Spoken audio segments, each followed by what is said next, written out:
Hello नमस्कार, welcome to inculcate learning 90th class. आज हम करने वाले हैं जी 10 जनवरी का पेपर है शिफ्ट 1 का। ठीक है, 50 क्वेश्चंस आपको इसमें देखने को मिलेंगे। पीवाईक्यूज कितने इंपॉर्टेंट हैं ये मैं हर क्लास में आपको बताती रहती हूँ, बट स्टिल कोई बच्चा अगर पहली बार देख रहा है so PYQs are very important. PYQs की जो इन्फॉर्मेशन होती है उसी से ही कहीं ना कहीं आपके क्वेश्चन सोल्व हो जाते हैं। ठीक है, सो इट्स बेटर कि अब ये 95 क्लासेस होने ही वाली हैं, सो आप एटलीस्ट 95 क्लासेस को देख के जाएं। थोड़ा सा नहीं देख पा रहे हैं, टाइम नहीं है, तो आप पीडीएफ ले सकते हो। अब तो पीडीएफ भी अवेलेबल है, आपके नोट्स भी अवेलेबल है, तो आप इससे जस्ट पहले वाली वीडियो देखेंगे तो आपको आइडिया हो जाएगा कि अच्छा ठीक है कौन कौन से नोट्स अवेलेबल है, किस तरीके से चीजें आपको करनी चाहिए, क्या स्ट्रैटेजी आपके आने वाले 15 दिन में होनी चाहिए। Okay, so this is presented by me Raveena. Videos informative लगे तो इनकलकेट लर्निंग को लाइक शेयर सब्सक्राइब जो आप कर सकते हैं, it's absolutely free. So free में है तो इतना तो बनता है कि आप लाइक शेयर और सब्सक्राइब कर दें। ओके, डाटा इंटरप्रिटेशन का क्वेश्चन है, बिना किसी देरी के हम क्वेश्चन पे ही आएंगे सीधा, और कोई बात हमारे पास है नहीं। ठीक है, सो पहला क्वेश्चन यहाँ पे आपको 2020 से 2023 तक जो ईयर्स हैं वो दे रखे हैं। नंबर ऑफ स्टूडेंट्स जो ए बी सी और डी कॉलेज में एनरोल हुए हैं वो दे रखे हैं year wise. Okay, so taking all the colleges together the total number of students enrolled in the year 2020। सो 2020 के ये बच्चे प्लस करने पड़ेंगे। ठीक है, देन है is more than the total number of students enrolled in 2023। सो बस जोड़ना, ये तो इजीएस्ट आप मान सकते हो। इसकी क्या एक्सप्लेनेशन में दूं आपको। ठीक है, सो जोड़ना है और क्या करना है, सब्ट्रैक्ट करना है। कितने ज्यादा है वो बताने, 700 ज्यादा आ जाएंगे। ठीक है, तो सिंपल सी चीज है, 1200 900 1000, तो देख लो 1200 और ये क्या बोलते हैं 1000 2200 2200 और 7 7 और 8 7 8 और 9 ना, यानी 2900 और 900 कितने हो गए, 9 9 18 यानी 3800। और ये कितना हो गया 10 8 और 7 15 यानी कि 2500 2500 और 600 3100। कितना ज्यादा है 700। ठीक है, if the ratio between number of girls and boys in colleges, college B college में दे रखा है, ये है बी कॉलेज, ये है 2021, ये है बी कॉलेज, 3:5 दे रखा है। ठीक है, तो आप यहाँ से कितनी गर्ल्स है कितने बॉयज है निकाल सकते हो, जो क्लासिक एग्जाम्पल है, पहले कई बार करवा रखा है। So 3x plus 5x is equal to 800। B college का बता रखा है 5 और 3 8, यानी x की वैल्यू आ जाएगी 100। x की 100 आ गई तो यानी कि कितना गर्ल्स और बॉयज का ना, यानी 300 लड़कियां हैं 500 लड़के हैं। ठीक है, ये बॉयज हैं ये गर्ल्स हैं। अब बोल रहे हैं रेशियो हो गया ये है। अब फिर है रुको रुको रुको, गर्ल्स एंड बॉयज ना, ठीक बोला ना मैंने, ठीक बोला। ठीक है, तो और सी कॉलेज की आप बात करोगे 2022 में, ये है 2022, ये है सी कॉलेज 1200। तो अब इसमें 7:5 है, तो वही 7 और 5 कितना हो गया 12, 12 से डिवाइड करोगे अगेन 100 आ जाएगा। तो 700 और 500 जो है वो आपके गर्ल्स एंड बॉयज रिस्पेक्टिवली हो जाएंगे। अब रेशियो आपसे पूछा है किसमें, गर्ल्स इन कॉलेज बी, तो गर्ल्स है 300, किस बॉयज किसके सी के, सो बॉयज कितने गर्ल्स एंड वर्सेस बॉयज, तो 500 300 बाय 500 यानी 3:5 आ जाएगा। ठीक है जी, इजी है, कोई पहाड़ तोड़ चीज नहीं है, बहुत इजी डी आई है। For college be in the year 2021, ये है 2021, ये है college B. If 20% of students were enrolled in BSc and 30% of students were enrolled in BCom, बचे हुए जो स्टूडेंट हैं वो BCA में एनरोल हुए हैं, तो ऑब्वियसली आप बचे हुए निकाल सकते हो। Then what is the difference between number of students enrolled in BCA and BSc। So वही आपके यहाँ पे कितने हैं 800 बच्चे हैं, 800 का 20% आप कैलकुलेट कर लो, 8 दूनी 16 160, यानी 160 बच्चे जो है वो BSc में एनरोल हुए हैं। 30% कैलकुलेट करोगे तो अगेन 3 से मल्टीप्लाई करो, 8 3 24, 240 बच्चे जो हैं वो आपके इसमें BCA में BSc बीकॉम में एनरोल हुए हैं। अब बचे हुए जो हैं कितने बच गए, 6 और 4 10 और 1 3 और 1 4 3 और 1 4 400 ना, बचे हुए 400 बच गए जी। 400 जो है वो BCA में एनरोल हुए हैं। ठीक है, तो इनको 400 जोड़ के 400 ही तो आया, तो जोड़ के के बाद यहाँ पे 400 माइनस कर दिया 800 में से, तो 400। अब पूछ रहे हैं BCA और BSc, BCA में है 400 और आपके BSc में है 160, तो माइनस कर दो, 0 4 3 3 3 में से 1 गया 2। ठीक है, तो 240। So answer will be 4th। Okay, What is the average number of students enrolled in college B over all the 4 years? तो बस इनको जोड़ और डिवाइड बाय 4 कर दो। इससे इजी नहीं हो सकता जोड़ घटा गुना भाग। ठीक है, Number of students enrolled in college A in year 2020 and 2021 together. So ये है college A, ये है 2020 और ये है 2021. तो इनको जोड़िए, कितना आया? 2300. ये क्या बोल रहे हैं? ये इतना percent more than the number of students enrolled in college C 2022 और 23 में, 22 और 23 में कॉलेज सी. तो ये कितना आ गया? 2100. कितना ज्यादा है? 200. किससे ज्यादा है? 2100 से. Multiply by 100. 20 से 20. अब डिवाइड कीजिए, कितना आएगा? डिवाइड करके अराउंड एंड अराउंड 210, तो यानी 9 पे जाना चाहिए. तो रुको गड़बड़ तो नहीं की? 20 और 21 में कॉलेज ए, 20 और 21 में कॉलेज ए, 2 2 और 1 3, 2300. कितने percentage more than the number of total students enrolled in college C 2022-23. अच्छा, मैं डी का देख रही हूँ. ओके, गड़बड़ हो गया ना. इस तरीके से होता है गड़बड़. ठीक है. सो ये आ गया आपका 2300 और ये आ गया 2000. तो अब आंसर कितना आएगा? 300 डिवाइड बाय 2000 मल्टीप्लाई बाय 100. 20 से 20, 10 से 10, 15. इजी था अगर आपने सही से पढ़ा हो तो. ओके, सो इजी है चीजें, गड़बड़ नहीं करनी है. बहुत काम माइंड से आप डाटा इंटरप्रिटेशन सोल्व कीजिए. सो ये एक सीरीज दे रखी है 6, 8, 108, 1296. सो इस सीरीज में क्या अगला डिजिट वो रहेगा? वो ये क्वेश्चन ड्रॉप हो गया था, कुछ टर्म्स या गड़बड़ हो गई होगी, वट. सो जो क्वेश्चन ये वाले इस तरीके के ड्रॉप ने, उनमें माथा बच्ची नहीं करनी है अपने को. Okay, in famous minutes of 1934 can be associated with. अब आप कंफ्यूज मत होइएगा कि 1934 की, सॉरी 1834 की हैं, 1835 की हैं. जो भी हैं ये मकाले मिनट ही हैं. और ये बेंटिक TINC क्या आएगा ये? ठीक है. देन है 9, ये क्या आ जाएगा जी? Thomas Babington Macaulay. तो मकाले मिनट ही थी. ओके, वो एग्जैक्ट डेट याद रखने की जरूरत नहीं, आपको अराउंड एंड अराउंड का टाइम पीरियड बताओ. What are the 3 stages of interpersonal communication? Fatigue, plateau, personal stage, proxemics और intimate stage. तो ये कौन कौन सी आ जाएंगी? प्लेटो नहीं होती है और प्रोक्सिमिक्स होती है, नहीं होती है. तो देखो ए और सी तो फॉर श्योर है, कहीं दिख रहा है? तो ए, सी और ई जो है वो फॉर श्योर है आपका. ये आंसर है. फैटिक स्टेज जब आप स्मॉल टॉक्स में इन्वॉल्व होने की, एक दूसरे को जानने की कोशिश करते हो.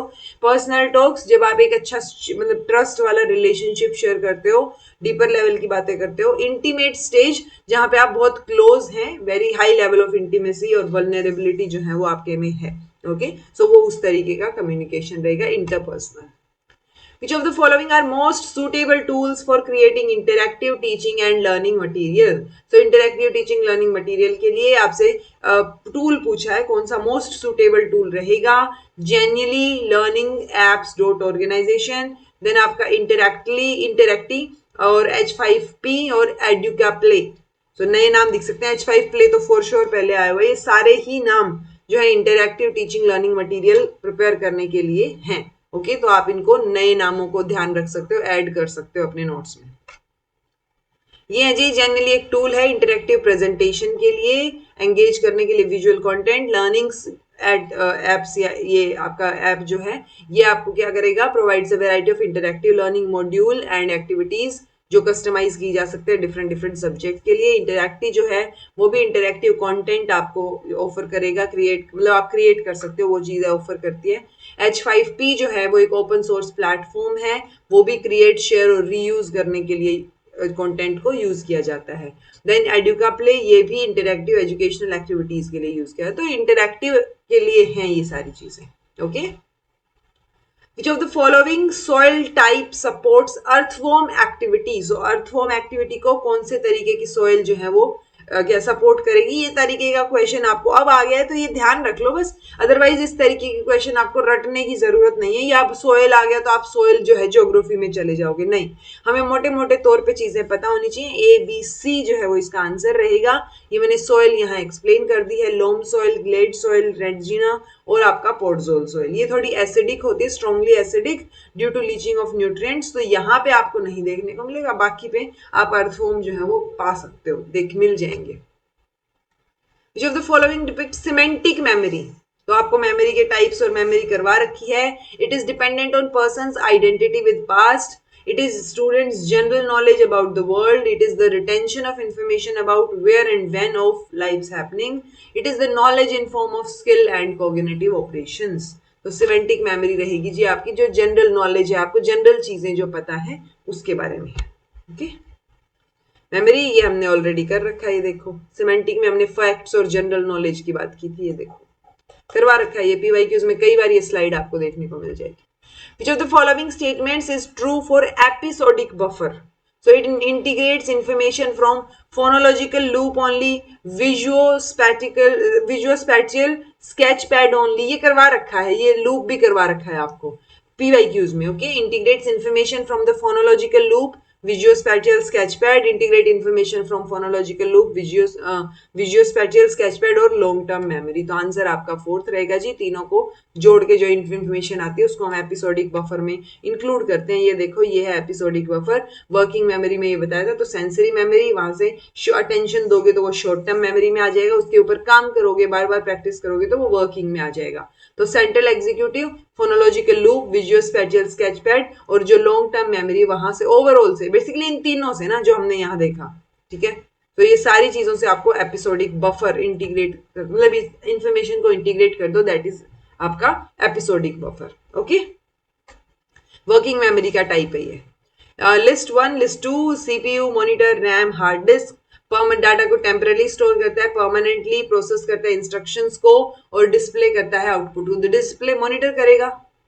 ठीक है, तो यहां से ये तो समझ आ गया कि फर्स्ट का थर्ड आएगा और आपका सेकंड का फोर्थ आएगा. ओके, रैम और हार्ड डिस्क है, तो हार्ड डिस्क जो है वो एक तरीके से परमानेंटली स्टोर करेगा आपका. तो आंसर आपका सेकंड हो जाएगा जी. ओके, ये चीज. सो रैम रोम ये करवा रखी है, बेसिक सी चीजें हैं. सो रोम में परमानेंटली स्टोर होगी, यहाँ पे temporary. Arrange the following chronologically, easiest question in the history. इस तरीके का क्वेश्चन फॉर श्योर आता है और इजी होता है हमेशा. तो ये आपको सारी क्रोनोलॉजी पता हो. मैंने जो आपके लिए नोट्स, रिवीजन नोट्स प्रिपेयर किए हैं उनके अंदर भी मैंने क्रोनोलॉजी मॉडिफाई की है, कुछ नई चीजें ऐड ऑन की. तो क्रोनोलॉजी आपको पता हो, कुछ और आपको ऐड करनी हो तो वो भी आप बीच बीच में ऐड कर सकते हो. ठीक है, secondary education commission, Kothari education commission, UGC establishment, Chattopadhyay commission और यूनिवर्सिटी एजुकेशन कमीशन. 1948 इंडिपेंडेंस के बाद सबसे पहला यही था, 48-49. फिर यूजीसी नहीं, फिर सेकेंडरी एजुकेशन का आया 52-53. फिर 53 में एस्टेब्लिश हुआ था यूजीसी, बट 56 में जाके स्टैट्यूटरी बॉडी बना था. ठीक है, देन है आपका चट्टोपाध्याय कोठारी कमीशन 64-66 और फिर Chattopadhyay 1983 to 85. Okay, so D सबसे लास्ट में आएगा. EACBD. Okay, form of computing utilised by an email service. So कौन सी कंप्यूटिंग जो है वो यहाँ पे ईमेल सर्विस के द्वारा यूज की जाती है? डिस्ट्रीब्यूटेड, ग्रिड, P2P या फिर क्लाउड. तो क्लाउड कंप्यूटिंग. ठीक है, हम बहुत बार पढ़ते हैं कि हाँ डाटा क्लाउड पे सेव है, आप और सेव कर सकते हो, आप चीजें भेज सकते हो एंड ऑल. ठीक है, so cloud computing refers to a network of servers that can be accessed remotely. आप कहीं से भी इसको एक्सेस कर सकते हो. ईमेल सर्विसेज जो है इसको यूज करती हैं. Identify the fallacy in the following. Only man has an immortal soul. No woman is a man. Therefore, no woman has an immortal soul. तो so, किस तरीके की जो है वो आपको फैलेसी दे रखी है? स्ट्रोमैन इक्विवोकेशन. ओके, इक्विवोकेशन नहीं लग रही आप लोगों को ये, क्योंकि only man has an immortal soul. ये मैन मतलब ह्यूमन बीइंग की बात हो रही है और कोई भी वुमेन जो है वो मैन नहीं है. यहाँ पे दूसरे मैन की बात हो गई, तो यानी कि इक्विवोकेशन. ओके, तो मैन इज रेफरिंग, ये दो वर्ड दो अलग अलग तरीके से यूज किया गया. फर्स्ट मतलब ह्यूमन स्पीशीज और सेकंड जो है स्पेसिफिकली वुमेन को एक्सक्लूड करने वाला जो है वो मैन. ओके, तो by switching the meaning of word man within the argument conclusion doesn't logically follow from the premise. तो ये आंसर आपका इक्विवोकेशन रहेगा. Which of the following is represented by noise index L90? So L90 की बात हो रही है. Background noise level, then average noise level, peak noise level और थ्रेशोल्ड नॉइस लेवल. तो ये इतना नॉइस लेवल है कि आप जो है बैकग्राउंड की नॉइसेस भी सुन सकते हैं. Okay, so index, this index represents the noise level exceeded for 90% of the time, यानी effectively capturing lower background levels of noise pollution. तो बिल्कुल इफेक्टिवली जो है चीजों को कैप्चर करेगा. What among the following can be said about the fallacy of स्वेभिकार? स्वेभिकार होता है वैसे तो ये, बट स्टिल ठीक है। देन इरेगुलर मिडल की बात हो रही है, it leads to single conclusion, हेतु in it is uniformly constant with major term, हेतु in it is only related to non existence of major term and it leads to opposite conclusion. तो देखो जो इसमें मिडल टर्म होती है वो uniformly constant नहीं होती है और उसकी वजह से आपको क्या है, दो अलग अलग, इट्स लाइक नेगेटिव पॉजिटिव दोनों चीजें आप स्टेटमेंट बना सकते हो। सो ऑपोजिट जो है वो आपको कंक्लूजन्स देखने को मिलेंगे, डिफरेंट एंड ऑपोजिट कंक्लूजन्स। तो ये जो फैलेसी है स्वेबिगार की, ये इसको इरेगुलर मिडल भी बोलते हैं। मिडल टर्म जो है is not consistently related to major term, इसलिए जो मिडल टर्म है वो बोथ एफर्मेशन और नेगेशन दोनों तरीके से यूज की जा सकती है, resulting in different and opposite conclusions. Okay, ये ऑलरेडी इरेगुलर मिडल का आपको करवा रखा है, ये रहा। ठीक है, which of the following statements are correct in the context of operating system? So utility program is first program loaded on into the computer during booting. Multi-programming was introduced and interleaved execution of multiple jobs by the same CPU. DOS is an example of single user operating system. Mainframe computer uses multi-user operating system. So आपसे पूछा गया है, answer आपका B, C और D रहेगा, first नहीं है। Operating system जो है वो यूज किया जाता है प्रोग्राम सबसे पहले, ना कि यूटिलिटी प्रोग्राम।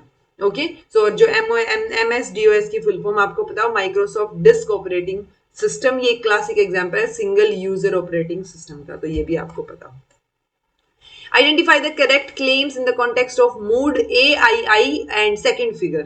तो इस तरीके के क्वेश्चन आपको अच्छे से सोल्व करने आने चाहिए। मूड एंड फिगर आपको निकालने बता रखे हैं, आपको ये भी पता है कहाँ कौन सी टर्म डिस्ट्रीब्यूटेड है, तो ये फैलेसी वाला टॉपिक, ठीक है, उसके साथ साथ आपका मूड्स एंड फिगर्स वाला टॉपिक और उसके साथ साथ आपका डिस्ट्रीब्यूशन वाला टॉपिक जो स्क्वायर ऑफ ऑपोजिशन में हम पढ़ते हैं, तीनों टॉपिक को मिक्स करके एक क्वेश्चन बनाया गया। Okay, so middle term appears as predicate in both the premises. तो आपको ये देखना है, देखो AII मैंने आपको ऑलरेडी बताया था, AEIO, यहाँ सिर्फ सब्जेक्ट जो है वो डिस्ट्रीब्यूटेड है, यहाँ सब्जेक्ट प्रेडिकेट दोनों, यहाँ कोई भी नहीं और यहाँ पे सिर्फ प्रेडिकेट।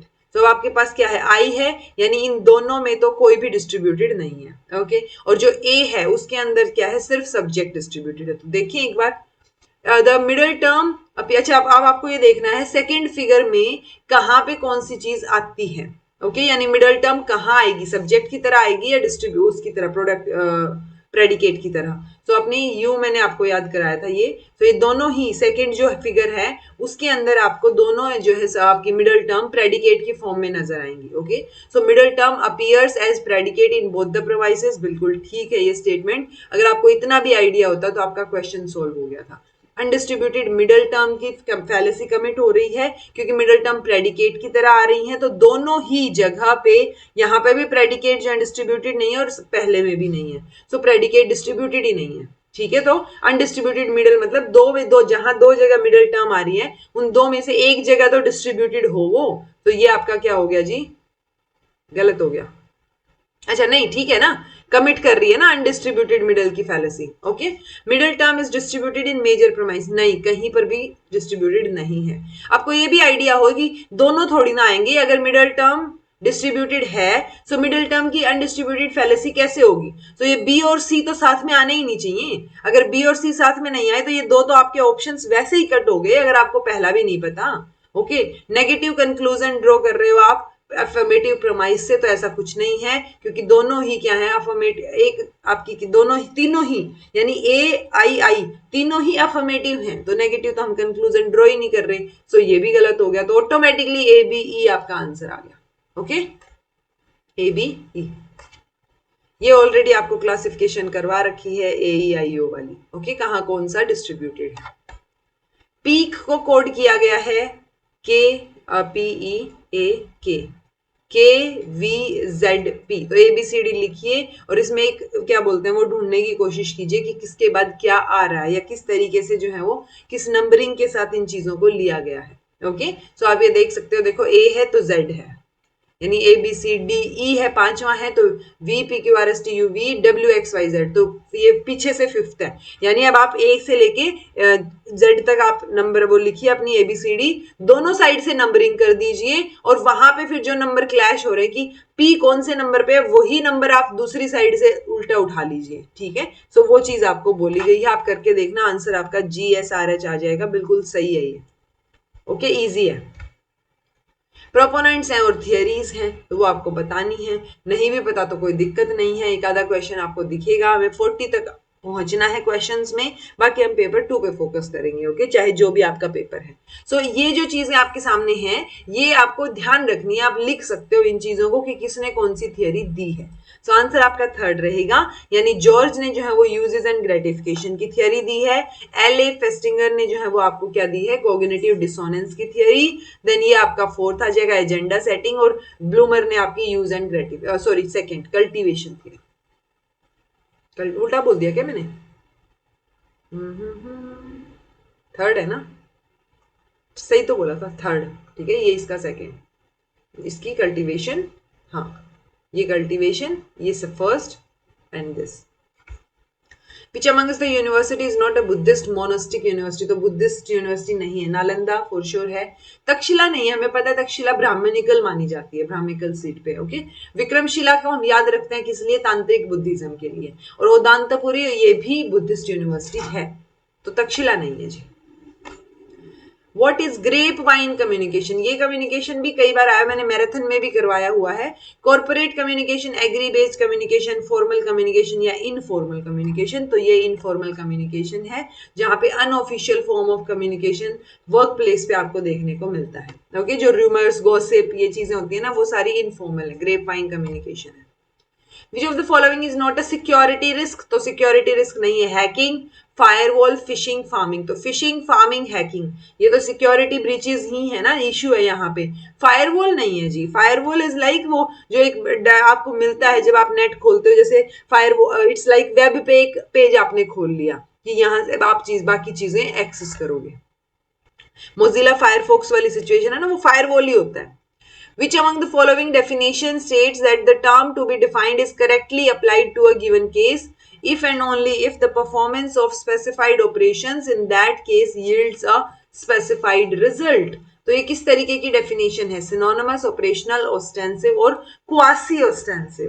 तो ये डिफरेंट क्वेश्चन है, हमने यूजुअली असर्टिव वो वाली डेफिनेशंस तो देखें, ये ऑपरेशनल डेफिनेशन है जी, लेकिन ये जो ऑस्टेंसिव है ये क्या है? ऑस्टेंसिव डेफिनेशन कन्वे करती है meaning of a term by pointing out the example, तो जब आप एग्जांपल पॉइंट आउट करके कर रहे हो तो वो ऑस्टेंसिव होगी, ये बात याद रखना। यहाँ पे करेक्टली अप्लाई हो रही है चीजें, आप उसको देख रहे हो, तो ये ऑपरेशनल है कि मान लो मैं कोई रिसर्च स्टडी भी कर रही हूँ, तो उसमें मैंने उस पर्टिकुलर वहां पे मैंने एक वर्ड यूज कर लिया स्कूल, तो मैं स्कूल में किस तरीके के school, government school, private school, aided school, non aided school, तो मेरा स्कूल का क्या मतलब है वहां पे, वो चीज क्या है, उसकी ऑपरेशनल डेफिनेशन है जो मैं उस स्टडी के लिए यूज कर रही हूँ, okay. Arrange the following OSI layers in correct sequence, तो आपको लेयर्स बतानी है, data link layer, physical layer, network layer, presentation layer, application layer. So ये क्वेश्चन रिपीट होने के चांसेस, आप ध्यान रख सकते हो इसको, ये आपकी BACDE रहेगा, ये आपकी जो है OSI टेलीकम्युनिकेशन की 7 लेयर्स है, यहाँ पे ऑलरेडी 5 दे रखी है, आपको ये सातों पता हो, physical layer, data link layer, अच्छा एप्लीकेशन तो लास्ट में ही आएगा ना, इतना तो आइडिया लगा सकते हो, फिजिकल, डाटा, नेटवर्क, देन आपका ट्रांसपोर्ट लेयर हो गया, ट्रांसपोर्ट यहाँ दे नहीं रखा तो प्रेजेंटेशन आ गया, तो ट्रांसपोर्ट और सेशन नहीं दे रखा यहाँ, बाकी दे रखी है। विच among the following is used, अच्छा चलो OSI की फुल फॉर्म बता देना, okay. Which among the following is used for judging the significance of several statistic measures, particularly the mean? तो पर्टिकुलरली मीन को जज करने के लिए बहुत सारे, मतलब it's like significance of several statistical measure, तो अलग अलग जो स्टैटिस्टिकल चीजें होती हैं उनको हम सिग्निफाई, किस तरीके से उसका सिग्निफिकेंस होगा, वो सिग्निफिकेंस जज करने के लिए हम यूज करते हैं। Chi square, Z square, Kruskal Wallis और आपका F test, answer Z test आएगा, जेड टेस्ट सबसे कॉमन होता है और वही सबसे ज्यादा यूज किया जाता है जज करने के लिए चीजों को, उसी में चीजें मॉडिफाई होकर बाकी चीजें हैं फिर। Which of the following would apply to qualitative research methodology? Empiricism, emphasis on description of variables, rationalism, structured rigid methodology, explores experiences, meanings, perceptions, feelings. Quality की बात हो रही है तो ऑब्वियसली आप एक्सप्लोर करेंगे, एक्सप्लोर करेंगे तो ई तो आएगा ही आएगा, रिजिडिटी नहीं होगी, ठीक है, तो डी नहीं आएगा, आंसर यहीं से आ गया। एम्पिरिसिज्म, वेरिएबल के डिस्क्रिप्शन पे एम्फेसिस और आपका ई, विच मीन्स जो आपका रैशनलिज्म है और आपका जो स्ट्रक्चर्ड रिजिड मेथोडोलॉजी है ये क्वांटिटेटिव रिसर्च मेथोडोलॉजी के पार्ट है, ये आपको पता हो। ओके, कब यहाँ क्वांटिटेटिव क्वालिटेटिव अलग अलग मिल जाएगा तो आपको ओवर कॉन्फिडेंस में नहीं आना है, क्वेश्चन को ध्यान से पढ़ना है। Pick the correct statement pertaining to NEP 2020। Multiple entry exit, बिल्कुल एजुकेशन में ही प्रमोट कर रही है, नहीं हिंदी को ज्यादा प्रमोट कर रही है या मल्टीलिंगुअलिज्म को प्रमोट कर रही है, ये तो साउंड गलत कर रहा है। मल्टी एंड इंटरडिसिप्लिनरिटी, हाँ ये कर रहे हैं। Privatisation, philanthropic participation in education, ये बात भी ठीक है, तो सिर्फ इंग्लिश वाला प्रमोट नहीं कर रही हैं हम, ACD हो जाएगा हमारा आंसर। कन्वेंशंस और ट्रीटीज दे रखी हैं और फोकस एरिया कौन सा रहेगा, सो बोन कन्वेंशन, साइट्स, अर्थ समिट और आपका नागोया प्रोटोकॉल। सो कौन सा है, अर्थ समिट तो सस्टेनेबल के लिए था, बोल सकते हैं। साइट्स जो है वो इंडेंजर्ड स्पीशीज के लिए होता है, if I am not wrong. So अगर ये यहां से सही है, अर्थ समिट आपका क्या बोल रहे हैं, ये सेकंड या fourth, fourth sustainable development, answer आपका सेकंड हो जाएगा, ठीक है। सो बोन कन्वेंशनल माइग्रेटरी स्पीशीज के लिए है और ये आपका नागोया जो है वो कन्वेंशन ऑन बायोडाइवर्सिटी, CBD से रिलेटेड है। Okay, Milind college, Rajghat Besant college, Banasthali Vidyapith, Auroville. So BR Ambedkar, Shri Aurobindo, Hiralal Shastri और जिद्दू कृष्णमूर्ति। ओरोविल का तो आपको सबको थोड़ा थोड़ा ध्यान हो, ओरोविल एक शहर है पुडुचेरी में, वहां पे इसको वो यूनिवर्सल टाउन बनाने की कोशिश कर रहे हैं। उनका मोटो यही है कि कहीं से भी, कौन से भी देश से, कहीं से भी लोग आके यहाँ रह सकते हैं। सो ओरोविल इज लाइक अरबिंदो से रिलेटेड है ये। मिलिंद, और मिलिंद कॉलेज भी हमने कई बार डिस्कस किया, पेपर में आया हुआ है प्रीवियस ईयर में, BR अम्बेडकर से रिलेटेड है। आंसर क्या हो जाएगा, रुको, हाँ फर्स्ट ही था ना, ठीक तो है ये फर्स्ट। और अगर आपको मिलिंद, चलो ठीक है ओरोविल नहीं आया हुआ पहले, बट मिलिंद कॉलेज तो आया हुआ है पहले। मिलिंद कॉलेज कई बार आया हुआ है, PYQs में करवाया भी हुआ है, मैंने बोला था नोट्स में डाल देना एटलीस्ट। अब मैंने रिवीजन नोट्स की क्रोनोलॉजी में एड ऑन कर दिया है, अगर आप में से कोई रिवीजन नोट्स लेता है तो वो उसको दिख जाएगा। Total gain in biomass by an animal is known as, तो टोटल गेन को क्या बोलेंगे, gross primary productivity, gross secondary productivity, net primary और नेट सेकेंडरी। आंसर आपका ग्रोस सेकेंडरी प्रोडक्टिविटी रहेगा। ये भी हमने प्रोडक्टिविटीज की हुई है, मैंने यहाँ ऐड कर दी है। ओके, एक शॉपकीपर है, उसने 10 किलो बासमती राइस खरीदे 50 रुपए किलो के हिसाब से, 15 kg ऑफ ऑर्डिनरी राइस खरीदे 20 किलो पर केजी और फिर उनको मिला दिया। अब ये जो मिक्स कर दिया उसको वो बेच रहा है 25% के फायदे पे, यानी 25% का फायदा हो रहा है। तो आप देख लो कितनी है चीजें। अब देखो ये कितने पे बेच रहा है वही तो पूछ रहे हैं ना। सो 50 रुपीज पर केजी है, यानी 500 के क्या हो गए आपके बासमती राइस हो गए, और 15 रुपए पर केजी, 15 किलो लिए आपने 50 पर केजी, 10 किलो लिए, 15 लिए 20 रुपए, तो ये कितना हो गया, 15 दूनी 30, 300 के ये हो गए, यानी 800 के राइस खरीदे थे टोटल। अब 800 को वो इस तरीके से बेच रहा है कि इसके ऊपर 25% का गेन उसको नजर आ रहा है, 25 चौके 100, 4 दूनी 8, यानी 200 रुपए का फायदा हो रहा है। तो टोटल उसने बेचे हैं 1000 में। अब 1000 में बेचे हैं तो किस हिसाब से बेचे हैं, कितने किलो राइस हो गए, ये 50 और 10 और 15, 25 है ना, तो 25 चौके 100, 40 रुपए किलो बेच रहा है जी वो, ठीक है, done. If researcher decides to have a control group in placebo design, he or she should have how many groups? तो ये क्वेश्चन देखो, यूजुअली जब प्लेसिबो डिजाइन की आपने बात कर ली है, सो एटलीस्ट 2 ग्रुप होने चाहिए कम से कम, ठीक है। सो हो तो कितने भी सकते हैं, 2 से ज्यादा जब आप लेने को चलते हो। सो 2 तो हम लेके ही चलते हैं कि एक जो है जिसके ऊपर आप जो है नहीं कर रहे हो चीजें, और एक के ऊपर आप, हाँ चलो 3 भी, ये एक मेरे को समझाते समझाते ये एक्सप्लेनेशन ध्यान आई है। यूजुअली हम 2 लेके चलते हैं कि एक पे आप ट्रीटमेंट कर रहे हो, एक पे नहीं कर रहे हो। सो यहाँ पे आप 3 भी ले सकते हो, इन्होंने 3 दिया है, जिसका लॉजिक सिंपल सा सिर्फ ये हो सकता है कि एक जो है वो आपने अनट्रीटेड छोड़ दिया है बिल्कुल, एक को आप जो है ऐसे शो कर रहे हो कि आप ट्रीट कर रहे हो बट आप कोई दवाई दे नहीं रहे हो, खाली मीठी गोलियां दे रहे हो टाइप्स, और तीसरे वाले के ऊपर आप जो है एक्चुअल दवाई दे रहे हो। सो वो 3 जो है क्या हो गए आपके, आप रिसर्चर जो इन पे स्टडी कर रहा है कि एक तो अनट्रीटेड छोड़ दिया, तो वो अनट्रीटेड वाले को अगर मैं इंक्लूड कर दूं तो 3 ग्रुप आ जाएंगे, अदरवाइज 2 ही ग्रुप हम यूजुअली लेके चलते चलते हैं, एक को जो है आप ट्रीट कर रहे हो दवाइयों से और एक को आप नहीं कर रहे हो बट उसको शो कर रहे हो कि ट्रीट हो रहा है वो इंसान, तो वो प्लेसिबो डिजाइन हो जाएगा। ओके, सो इस हिसाब से जो अगर आपने एक अनट्रीटेड रख दिया बिल्कुल तो 3 ग्रुप हो गए, 3 ही इन्होंने आंसर दिया था। अदरवाइज हम यूजुअली 2 देखते हैं, बहुत सारे बच्चे 2 ही करके आए होंगे इसका answer. Individual and group accountability is one of the element of, तो इंडिविजुअल और ग्रुप अकाउंटेबिलिटी की बात हो रही है। Inductive learning, cooperative learning, deductive या active learning. So cooperative learning, cooperative में ग्रुप की भी अकाउंटेबिलिटी और इंडिविजुअल लेवल पे भी आप अकाउंटेबल हो कि क्या सीखा आपने। Arrange the following events related to mass media in correct chronological sequence. Publication of early newspapers, development of television broadcasting, email आया है, then आपकी ऑनलाइन न्यू वेबसाइट आ गई और रेडियो आ गया। वेबसाइट तो सबसे लास्ट में नहीं आया है, वेबसाइट सबसे लास्ट में, सबसे पहले न्यूज़पेपर्स, न्यूज़पेपर के बाद ई या सी, रेडियो आया या ईमेल आया, तो पहले तो रेडियो ही आया ना भाई, देन आपका टीवी आया, टीवी के बाद ईमेल आया और फिर बाकी साइट्स आई, तो सेकंड। ठीक है, A sum of 3800 is divided among 3 persons, तो 3 लोगों को दे दिया 1/2, 1/3, 3/4 करके। सी वाले पर्सन का क्या शेयर है वो आपसे पूछा है, तो ये देख लो, ये रेशियो यानी 1/2x करके obviously, plus 1/3 of x plus 3/4 of x is equal to 3800। यहाँ से x की वैल्यू आ जाएगी, उसका 3/4 कर दो, आ जाएगी। आप एलसीएम ले लोगे यहाँ से, 4 दूनी 8, 4 3 12, 12 ही ले लेती हूँ, तो 2 6 के 12, 6, 3 चौके 12, 4, 4 3 12 और 3 3 9 इज इक्वल टू 3800। सो ये क्या आ गया, 6 और 4 10 और 19, तो ये 3800 मल्टीप्लाई 12 डिवाइड बाई 19। अब ये x की वैल्यू आ जाएगी, इस x की वैल्यू का 3/4 कर दो, आपका आंसर आ जाएगा।